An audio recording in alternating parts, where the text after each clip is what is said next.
নেপাল জুড়ে বিক্ষোভে উত্তপ্ত হয়ে উঠেছে পরিস্থিতি। সোশ্যাল মিডিয়ার উপর সরকারের নতুন বিধিনিষেধকে ঘিরে তরুণ প্রজন্ম রাস্তায় নেমেছিল।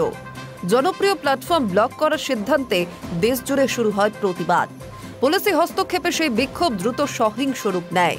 ইতিমধ্যেই অন্তত ১৯ জন নিহত এবং শতাধিক আহত হওয়ার খবর মিলেছে। অভ্যন্তরীণ চাপে সরকার সোমবার ঘোষণা করে সোশ্যাল মিডিয়ার উপর থেকে নিষেধাজ্ঞা প্রত্যাহার করা হচ্ছে, কিন্তু ততক্ষণে ক্ষোভ ছড়িয়ে পড়েছে সর্বত্র। রাজধানী কাঠমান্ডু থেকে শুরু করে একাধিক শহরে বিক্ষোভে উত্তাল তরুণেরা।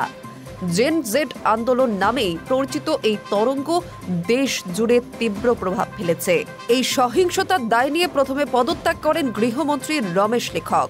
এরপর মঙ্গলবার রাতে রাজনৈতিক চাপের মুখে পদত্যাগ করলেন প্রধানমন্ত্রী KP শর্মা ওলি। তিনি স্বীকার করেছেন, পরিস্থিতি নিয়ন্ত্রণে রাখতে না পারায় তার সরে দাঁড়ানোই এখন একমাত্র পথ।